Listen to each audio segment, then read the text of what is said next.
Hi friends, Krista here. Thank you for stopping by Books and Jams. Today is November 1st, and I'm here today to tell you about more books that I hope to read in the month of November.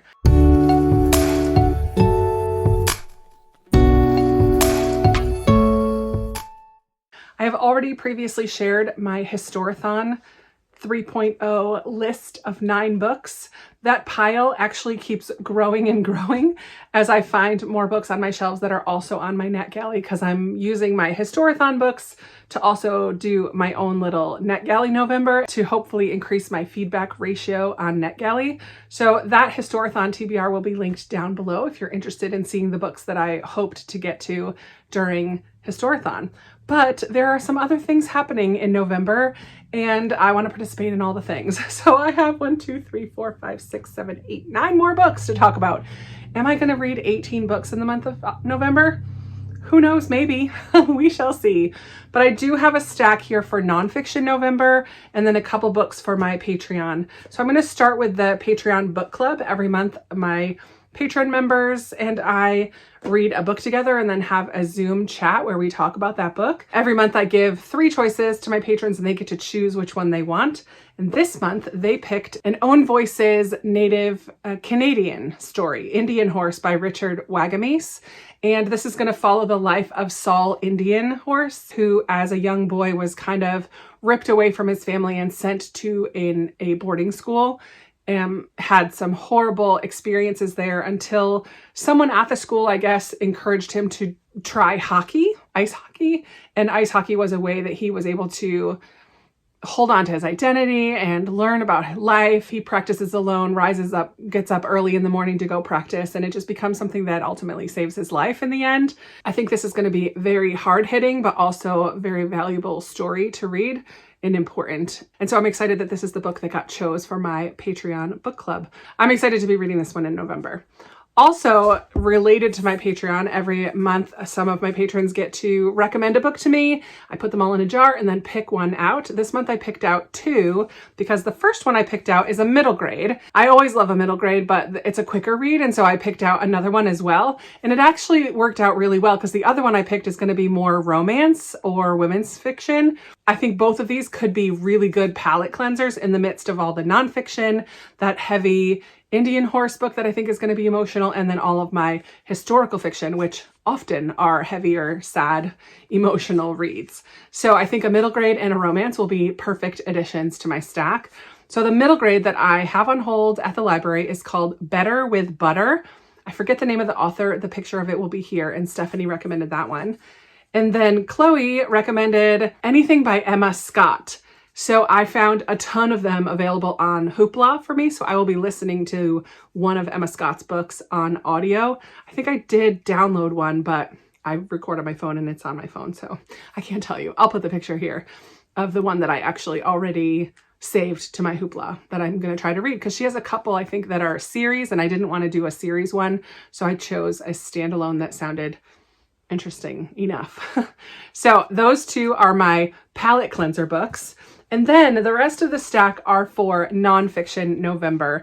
Nonfiction November is a reading initiative that lasts throughout the whole month of November. It reminds me a lot about the way that we think about middle grade March, where the encouragement is really to just pick up nonfiction books during the month, or a little bit more than you maybe normally read.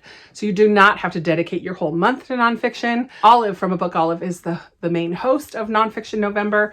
This is, I think, its 7th or 8th year, which is very exciting. And it's just a lot of fun to dive into some of these books that have been on my shelves for a while. Each year, Olive gives 4 one-word prompts to help direct or guide your reading if you so choose. And I don't normally pay any attention to those word prompts, but when I was already starting to build my pile of books that I wanted to read for Nonfiction November, some of them fit very easily in with the prompts. So I'm going with it. I'm doing the prompts this year. So the first word is record. And for that, I'm using this book that I just recently purchased from Blackwell's. It was in my most recent book haul. It's Her Majesty Queen Elizabeth II Platinum Jubilee Celebration, 70 years, 1952 to 2022. And this is a brief record of Elizabeth's time as queen. It goes through the decades and kind of gives a simplified, I'm sure, summary of things that happened throughout her reign and I'm really looking forward to that. It's a good time to read it considering she has just recently passed away. It has a lot of pictures in here, and I'm very eager to read this one. So that will be perfect to fit in with the prompt of record. The next prompt is border, and I do have 2 books for border. The first book for border has been on my shelves for a very long time, and I remember Bree from Bree Hill. I think she's Falling for Romance on Instagram. She doesn't make videos anymore on BookTube.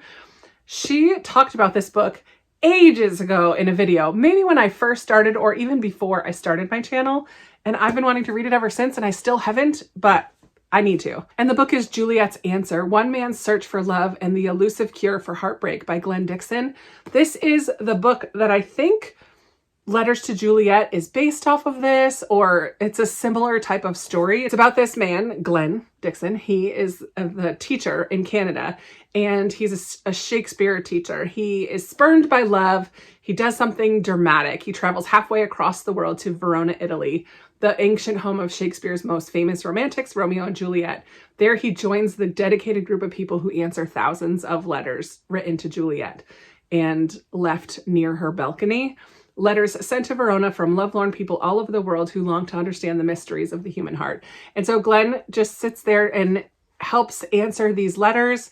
And in the process, his heart gets healed, I believe, as he wanders Verona. I'm really excited for this. And it's been on my shelves for a really long time, and now is the time. And it fits the prompt of border because he goes to a different country. He travels across borders to go to Italy from Canada. So really excited for that. And then also in my most recent book haul is this collection of essays, We Crossed a Bridge and It Trembled, Voices from Syria by Wendy Perlman. And this is a collection of 8 different stories or essays of Syrian people, refugees, and the like. I do think this is possibly YA. The margins are really wide and it's double spaced. So I feel like this is going to be a relatively quick read, but I might just take it one essay at a time and just kind of learn about these people's stories, many who had to cross the border to flee from Syria in the midst of all of the political turmoil that was going on there. So I'm very excited. And also preparing myself for that one, I feel like it's going to be pretty heavy. The next one-word prompt that I have 2 books for is Element. And I have a fire book and a sea book. Those are elements, right? So the first one is Anne Morrow Lindbergh's book, Gift from the Sea. This is just a collection of meditations on youth and age, love and marriage, peace, solitude, and contentment as she set them down during a brief vacation by the sea. I think this is kind of a modern classic in nonfiction, and it's been on my shelves for a while. It was gifted to me, and it's been on my recommendations cart, I think, for 2 years. So it's definitely one that I want to get to. It's really pretty. I love the shimmery cover. And the Fire Element book is another one that I just hauled, the library book by Susan Orlean. This is the story. This is the record, almost could fit that as well, of the fire that happened at the LA library where thousands, perhaps millions of books were destroyed. And there's this mystery surrounding it of how did the fire get started? Was it purposeful? Was it an accident? This is going to be that tale. Not tale, true story of what happened to the LA fire in 1986. So I've heard good things about it. I'm going to try to get this on audio. I think that'll be very, very interesting. And finally, the 4th word is secret. And I have this, The Secret Lives of Code Breakers, the men and women who cracked the Enigma code at Bletchley Park by Sinclair McKay. I'm very excited about this. I just recently read The Rose Code in my last 5-star predictions, and it got me very interested in Bletchley Park. And this is a nonfiction about many of the people who worked there and the work that they did. There are some pictures in the middle of Bletchley Park and the people that are mentioned in this book and some of the machines and different things that they worked with. I just think this is going to be very interesting to learn more about the code breaking aspect of those who worked during World War II. So here are the 6 books that I have pulled for Nonfiction November. We'll see. I don't expect that I'll get to all of them, but I am very excited about them, so maybe I will. And then we also have my Patreon book club book, and then the 2 palette cleanser patron picks.